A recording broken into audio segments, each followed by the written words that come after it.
Now, next topic we have to see is the sonometer. Okay, basically the word sono is used in the sense of sound.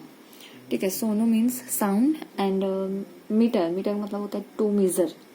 ठीक है, तो basically हम लोग यहाँ पर with the help of sonometer sound की जो velocity है, ठीक है, वो डिटरमाइन कर सकते हैं और डिफरेंट कैरेक्टरिस्टिक भी हम लोग यहाँ पर साउंड का डिटरमाइन कर सकते हैं. So basically this sonometer seen this figure, इस सोनोमीटर बेसिकली इस डिवाइस को हम लोग सोनोमीटर कह रहे हैं. It is made up of wooden box. So basically it is a hollow rectangular wooden box inside which air is present.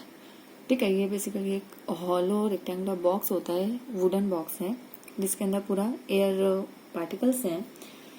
ठीक है, द साइज और we can say that this wooden box is basically used to make a larger mass of air to vibrate so that good sound is produced in this box. ठीक है, हम लोग यहाँ पर इतना बड़ा बॉक्स क्यों ले रहे हैं, क्योंकि इसके अंदर लार्ज वॉल्यूम या आप कह सकते हो bulk of volume of air is present in this box. So इतने सारे मास को अगर जब हम लोग वाइब्रेट करते हैं with the help of some tuning fork, ठीक है, तो यहाँ पर साउंड प्रोड्यूस होता है. So basically in this box string is attach to a hook और हैंगर. ठीक है, यहाँ पे एक हुक कंसिडर कर सकते हैं हम लोग. इस हुक के जरिए स्ट्रिंग यहाँ से पास होती है. ठीक है, and there is two bridges, this P and Q, basically it is a bridge. ठीक है, ये ब्रिज होता है. इस ब्रिज जो कि पैरेलल, एक दूसरे के पैरेलल रखा जाता है, and through this bridge the string और wire is passed. Okay, and through a pulley this wire is passed. So one end of this wire is fixed and another end is provided with hanger. ठीक है, हम लोग दूसरे and पर एक hanger consider किए with slotted weights. So basically this setup is called as sonometer.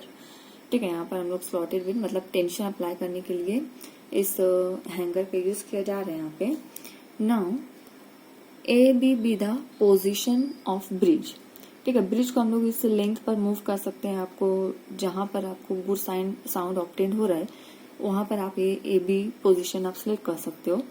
So this bridge can be move along this length of the string. Okay, so A and B basically it distance between A B is called as vibrating length of this string. ठीक है, it is called as vibrating length of the string. So इस पूरे setup को use करके basically हम लोग यहाँ पे जो 3 लॉज ऑफ वाइब्रेटिंग स्ट्रिंग है उसे वेरीफाई करने वाले हैं. ठीक है, सो सबसे पहले हम लोग देखेंगे verification of first law of vibrating string. So verification of first law of vibrating string. ठीक है, इसका जो फर्स्ट लॉ है इसको हम लोगों को with the help of this sonometer इसे वेरीफाई करना है. So first of all by measuring the length of the wire and mass of the wire और स्ट्रिंग, ठीक है, we can determine the linear density. ठीक है, हम लोग इसका लीनियर डेंसिटी जैसे मास पर यूनिट लेंथ ये मालूम कर सकते हैं. ठीक है, अगर हम लोगों को वायर का लेंथ पता चल जाता है, उसका मास पता चल जाता है, then we can calculate its linear density. ठीक है, और पहले सेटअप में हम लोग क्या करेंगे, इसका जो टेंशन है तो through out the experiment tension को हम लोग फिक्स कर लेते हैं. ठीक है, एक पर्टिकुलर टेंशन हम लोग अप्लाई करते हैं, that means tension will be constant. So at that time यहाँ पर हम लोग क्या करेंगे, एक छोटा सा राइडर लेंगे. ठीक है, राइडर मतलब एक पेपर फोल्ड करके हम लोग इस वायर पे रखेंगे और एक सूटेबल लेंथ हम लोग लेंगे ए बी इस ब्रिज के बीच में. ठीक है, और सम एक्सटर्नल फोल्ड मतलब ट्यूनिंग फॉर्क को हम लोग रबर पैड पे इस तरीके से जर्क देकर इसके ऊपर अगर हम लोग रखते हैं, so due to the vibrations of tuning fork ये जो एयर कॉलम है ये वाइब्रेट करता है. With the frequency same as that of tuning fork, ये जो एयर कॉलम में वाइब्रेट करता है, if the frequency of tuning fork is same as that of the internal frequency of vibration of this spring और this wire, then at that time resonance will happen.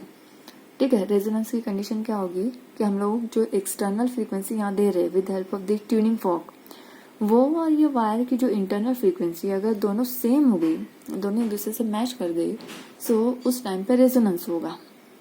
अब हम लोगों को कैसा पता चलेगा कि रेजोनेंस हो रहा है? सो हम लोगों ने देखा था at the time of resonance the vibration is with maximum amplitude. ठीक है, वाइब्रेशंस कैसे होते हैं? With maximum amplitude. तो जब हम लोग इसके ऊपर ये राइडर रख रहे हैं, if this rider is thrown off, so that is the indication of resonance. अगर ये जो राइडर हम लोगों ने वायर पे रखा हुआ है अगर गिर जाता है, इसका मतलब है हमारा वायर जो है तो मैक्सिमम एम्पलीट्यूड से वाइब्रेट हो रहा है और इसीलिए गिरा है। ठीक है, मतलब हम लोग को रेजोनेंस की कंडीशन पता चल जाती है। सो हम लोग यहाँ पे क्या करेंगे, for verification of first law of vibrating string, ठीक है, इस तरीके से एक राइडर रखेंगे और सम सर्टेन लेंथ आप ए बी की सिलेक्ट कर लो, that is the vibrating length of the sonometer. ठीक है, एक पर्टिकुलर फ्रीक्वेंसी का ट्यूनिंग फॉर्क लेकर हम लोग यहाँ पर वाइब्रेट करेंगे। So if this rider is thrown off, that means that is the effect of resonance. So उस टाइम पे हम लोग यहाँ पे क्रॉसपॉन्डिंग उसकी रेजोलेटिंग लेंथ कंसिडर कर लेंगे एंड से इट एज L1। ठीक है, और ये कहाँ पे रहेगी? For the frequency of tuning fork N1। ठीक है, दूसरा सेट ले लेंगे हम लोग फ्रीक्वेंसी N2, इसकी करस्पॉन्डिंग लेंथ हम लोग निकाल लेंगे L2। ठीक है, next tuning fork N3, corresponding length हम लोग की रहेगी L3। So in each case we can calculate L1, that is the resonating length. ठीक है, जब पूरे इस तरीके से हम लोग ऑब्जर्वेशन कंप्लीट हो जाएंगे, so we can calculate N1 L1 is equal to N2 L2, it is equal to N3 L3, it is equal to up to so on, that means it is equal to constant. So after these observation, that means N1 L1 is equal to N2 L2 is equal to, ये सारे क्या होता है? some constant value, that means NL is equal to constant, or we can say that N is inversely proportional to L. Frequency is inversely proportional to length at if tension and linear density kept constant.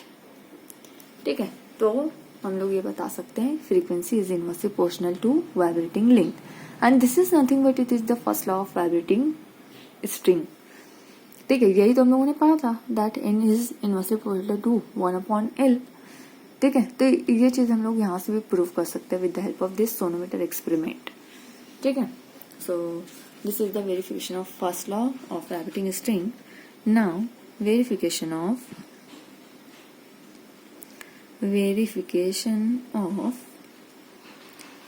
Second law of vibrating string, और vibrating wire लिख सकते हो आप। So vibrating string. ठीक है, now for verification of second law of vibrating string, see in this case if vibrating length, that is L, and linear density M is kept constant।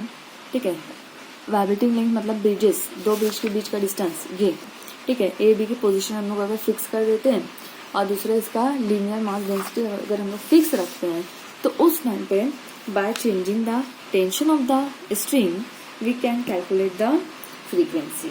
ठीक है, मतलब आपको क्या करना है, हर फ्रीक्वेंसी के लिए जो डिफरेंट स्लॉटेड वेट्स हैं, वेट के करस्पॉन्डिंग आपको फ्रीक्वेंसीज देखना है कि कहाँ पर रेजोनेंस हो रहा है। ठीक है, मतलब अगर हम लोग T1 ले रहे हैं तो T1 की करस्पॉन्डिंग फ्रीक्वेंसी क्या रहेगी, T2 ले रहे हैं तो T2 करस्पॉन्डिंग फ्रीक्वेंसी क्या आ रही है। ठीक है, तो ये सारा अगर हम लोग नोट करते हैं, then we can observe that N1/√of T1 is equal to N2/√of T2, it is equal to N3/√of T3, and up to so on, and this all equal to constant. This is equal to constant, or we can say that n upon square root t it is equal to constant.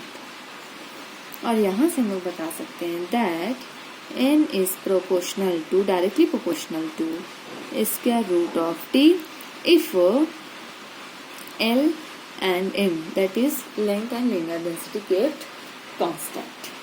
ठीक है, ये हम लोग यहाँ पे बता सकते हैं कि अगर ये दोनों हम लोग कांस्टेंट रखते हैं, so at that time frequency is directly proportional to square root T. ठीक है, and this is nothing but it is the second law of vibrating string. ये देखा था ना हम लोगों ने सेकेंड लॉ में. तो this is the verification of second law of vibrating string. Now third verification of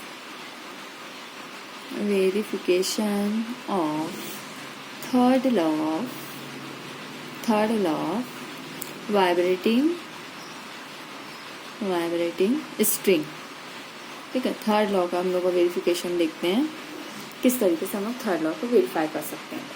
so for the verification of third law of vibrating string, to wires having different masses per unit length. मतलब दो wire हम लोग यहाँ पे consider करना है having different linear density. ठीक है, M1 कंसिडर कर लेते हैं और दूसरा M2 कंसिडर कर ले रहे हैं. यहाँ पर ध्यान में रखना, हम लोग जो कंसिडर कर रहे हैं लीनियर डेंसिटी दोनों वायर के लिए डिफरेंट होनी चाहिए. ठीक है, and the first wire is subjected to suitable tension. ठीक है, यहाँ पे हम लोग एक फिक्स टेंशन कंसिडर कर लेंगे फर्स्ट वायर के लिए, एंड उसके लिए करस्पॉन्डिंग जो फ्रीक्वेंसी रहेगी ट्यूनिंग फॉर्क की वो भी हम लोग फिक्स रखेंगे. ठीक है, तो उस फ्रीक्वेंसी के लिए हम लोगों को क्या वाइब्रेटिंग लेंथ मिल रही है वो हमें कैलकुलेट करना है. So that means we have to calculate L1 square root of M1 is equal to L2 square root of M2. ठीक है, जब हम लोग रीडिंग वगैरह लेकर जब इसको ऑब्जर्व करेंगे तो कुछ हम लोगों को इस तरीके से मिलेगा कि L1 square root M1 this value is equal to L2 square root of M2, और in short we can say that L square root of M this is equal to constant. ठीक है, बट अभी देखो यहाँ पर हम लोग का L है. So by first law of vibrating string वहाँ से हम लोग बता सकते हैं what is the relation between frequency and length. So both are in inverse relation. ठीक है, so as the length is inversely proportional, that means m is also inversely proportional to frequency. So it is m is inversely proportional to square root of m, and this is nothing but it is the third law of vibrating string. Okay, so in this way we can verify the laws of vibrating string with the help of sonometer. और ये experiment आप लोगों को perform करना रहेगा. So this is the verification of laws of vibrating string.